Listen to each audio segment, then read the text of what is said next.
Training शुरू होने के कुछ समय बाद नारुतो बलून के अंदर के पानी को हिला देता है और ये करने की वजह से उसे बहुत खुशी होती है।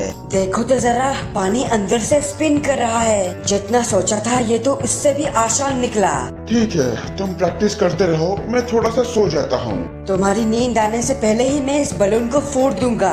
तो फिर लगे रहो। ये बोलने के बाद वो सो जाते हैं और नारुतो अपनी प्रैक्टिस पर ध्यान लगाता है। तो दोपहर से शाम हो जाती है और जिरायन से सोकर उठ जाते हैं, लेकिन नारुतो अभी तक इस बॉल को फोड़ नहीं पाया है और इसलिए वो परेशान हो जाता है। तो जिराया बोलते हैं, तो तुमने कर लिया क्या? अभी तक बस हुआ नहीं, लेकिन बस होने ही वाला है। मुझे तो बढ़िया नींद आई। ठरकी सानिन, बताओ ना ये कैसे होगा, मैं इसे कैसे फोड़ूं? ठीक है बच्चे, जरा मेरे पास आओ। जिराया बुलाते ही नारुतो उसके पास जाता है। जरा बताओ कि तुम पानी को किस दिशा में घुमा रहे हो? शायद लेफ्ट। चलो मुझे अपना सर दिखाओ। उसका सर अच्छे से देखने के बाद वो कहते हैं, मुझे सही लगा था। क्या लगा था? दिक्कत ये है कि तुम राइट रोटेशन टाइप हो और तुम लेफ्ट से पानी घुमा रहे हो। तुम्हें अपनी चाकरा की दिशा में पानी घुमाना चाहिए। मैं समझा नहीं। सुनो, हमारे अंदर चाकरा का स्रोत घूरता रहता है। किसी का चाकरा दाईं दिशा में घूरता है तो किसी का बाईं। क्या सच में? हाँ, और तुम राइटी हो, इसीलिए तुम्हें पानी को दाईं दिशा में घुमानी चाहिए। जरा रुको, तुम्हें कैसे पता कि मैं राइटी हूँ? तुम्हारे बालों के उगने से। तुम्हारे बाल दाईं ओर उगे हैं, इसीलिए तुम राइटी, और जिसके बाल बाईं तरफ उगते हैं वो लेफ्टी।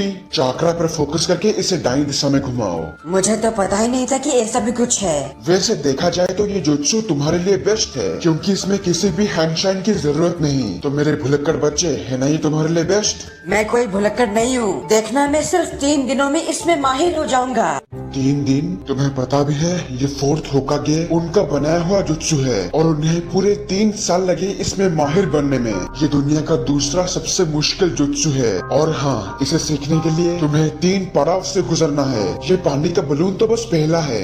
जिराया से ये सुनकर नारुतो हैरान हो जाता है। उसके बाद जिराया उसे बेस्ट ऑफ लक बोलकर यहाँ से चले जाते हैं थोड़ी सी रिसर्च करने के लिए। पर नारुतो यहाँ रहकर पूरी रात इसे प्रैक्टिस करता है, मतलब बलून को फोड़ने की कोशिश करता है। उसके अगले दिन वो फिर से तैयार होता है और उसी जगह जाकर प्रैक्टिस चालू करता है। लेकिन ये दिन भी बीत जाता है, पर फिर भी वो इस बलून को फोड़ नहीं पा रहा है। इस प्रैक्टिस की वजह से उसके हाथों में बहुत दर्द होता है, यहाँ तक कि वो ब्रेकफास्ट करते वक्त चॉपस्टिक भी ठीक से पकड़ नहीं पाता। पूरे 1 हफ्ते बीत जाते हैं, लेकिन उसके प्रैक्टिस में जरा सा भी प्रोग्रेस नहीं। तो एक दिन सुबह के समय अपने रूम से आते वक्त वो देखता है कि एक बिल्ली उसके पानी से भरे बलून को अपने पंजों से इधर उधर घुमाता है और उसके ये करने की वजह से वो बलून फट जाता है। इसे देखकर नारुतो के दिमाग में एक अच्छा आइडिया आता है। तो इसके बाद वो अपने रूम में जाकर सो रहे जिराया के सर के पास खड़ा होता है। तो वो आधी नींद में होकर बोलता है, नारुतो, तुम आ गए क्या? मुझे थोड़ा सा पानी दो ना।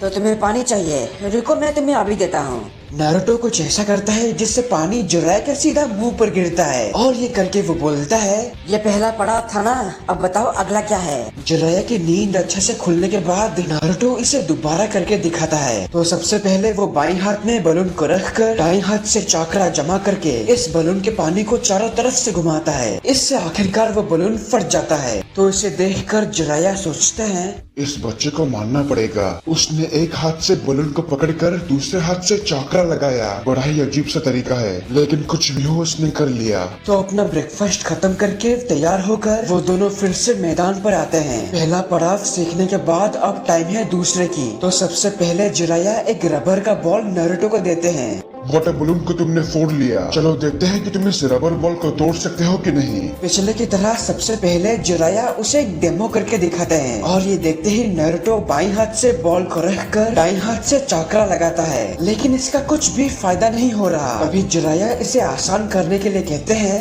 पहला स्टेप था रोटेशन और ये दूसरा है फोर्स। तुम देख सकते हो इसके अंदर पानी नहीं हवा है। तुम्हें अपने चाकरा से इस पर जोर लगाना होगा, समझ गए तुम? हाँ, मैं समझ गया। इसके लिए मुझे कुछ नया सोचना पड़ेगा।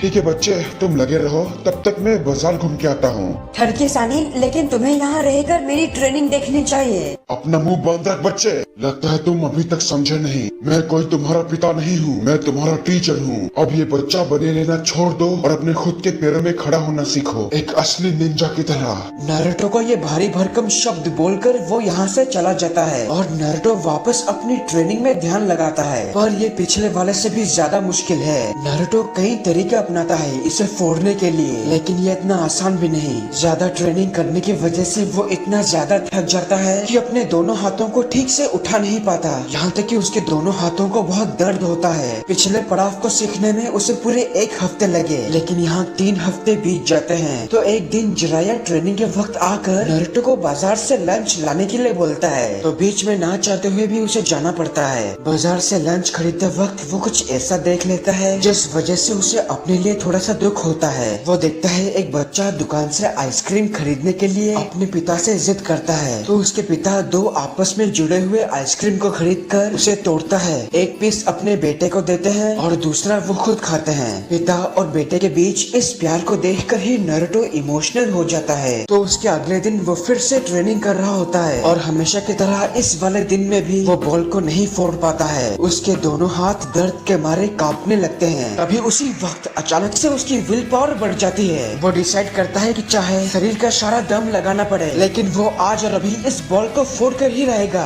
ये सोचने के बाद वो रबर बॉल को फिर से पकड़कर पूरा फोकस करते हैं। तभी पता नहीं क्यों नारुतो के अंदर से भारी मात्रा में चाकरा निकलती है। आखिरकार वो इस बॉल को फोड़ तो नहीं पाता है, लेकिन उसमें एक छोटा सा छेद कर देता है, इसीलिए उसे थोड़ी सी खुशी होती है। तभी अचानक पीछे से जिराया सेंसेई आकर बोलते हैं, क्या बात है बच्चे, लगता है तुमने थोड़ा सा प्रोग्रेस कर लिया है। रहने दो, मैंने बस एक छोटा सा छेद करा है। चलो कोई नहीं, तुमने आखिरकार कुछ तो किया। चलो अब इसे जल्दी से खत्म करो।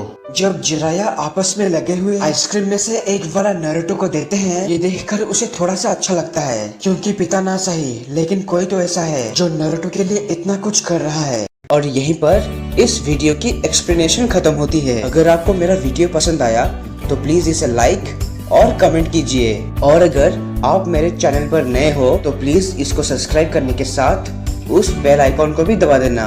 मेरा वीडियो देखने के लिए आपका शुक्रिया। तब तक के लिए खुश रहना।